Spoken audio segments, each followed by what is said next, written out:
Here's us for the 2-hour stretch. Coach. How we doing? Tisha, I'm just going to make this one little adjustment here. Okay. Thank you.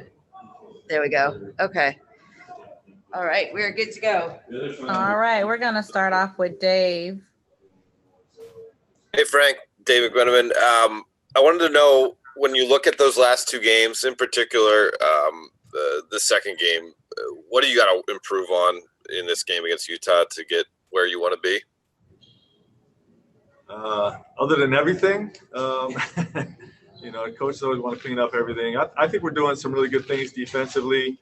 I'd say the top things we want to work on is our screening and our spacing offensively. And, we got to just continue to be patient with our shooters. I thought we played a really good offensive game the other day, with the exception of finishing plays. We missed layups at the rim and we missed open threes on the backside, which were costly. The spacing and the screening improvements hopefully will cut down on some of our turnovers as well. Hey, Frank. I was just wondering if you personally have received any blowback for kneeling during the national anthem, and what would you tell people who are criticizing teams for doing that? I personally have not. And, I would tell people that nonviolent, peaceful protests are patriotic, and it's a worthy cause. Bill? I think it's Bill. We were just talking to Alex. When you look at building that relationship with him since you got here, he's a guy who presumably you weren't that familiar with when you got the job, didn't have a huge track record in the league.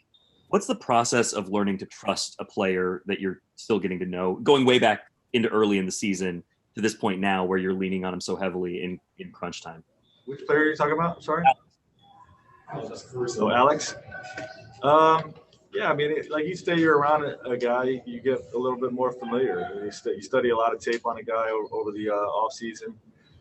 When you come in to take the job, you build the relationship with a lot of one-on-one conversations, and your teaching points throughout the day. You see how much they carry that over onto the court, and Alex has excelled with that. He's somebody that I trust late in games, in particular because of what he can do on both ends of the floor. And, he's earned my trust at a high level this year. Yes. You talk about patience with shooters. These 6 remaining games, is there sort of a point where you're like, wow, I'd really like to see us hitting sort of a regular amount of those 3-point opportunities? Is there a point, a signpost where you want to have the legs back? Tonight, right away. I think we're going to be fine. It's just one of those games, that we didn't knock down a lot of shots, but I've always been focused on how we play more than the result, and if we play the right way and create high quality shots each time down the floor, our shooters will make enough shots for us to win a lot of games. We've seen that throughout the year, and that should be the case down the stretch. You sound like you want this one tonight. I want all of them. The bigger point, though, is once you clinch and then you're going to have games that really don't mean anything, do you feel more comfortable starting to taper your guys and rest them for the playoffs, or just not ready for that yet? My mindset's not gonna change whether we clinch or not.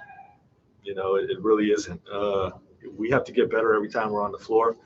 We're going to be smart with minutes to keep guys fresh and not being overworked.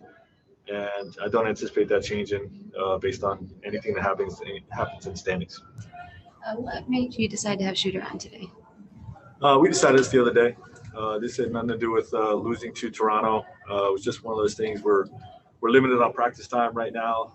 Especially the way the league is set up, we're getting odd practice times. If we practiced the day after the Clippers game, which I wanted to do, we would have had to practice at 6 p.m.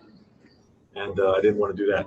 So it's just another opportunity with a late game where we could get on the court a little bit, do some scripts, get some shots up, and go from there. But it was decided the morning of the Toronto game that we would have shoot around today, based on yesterday being an off day.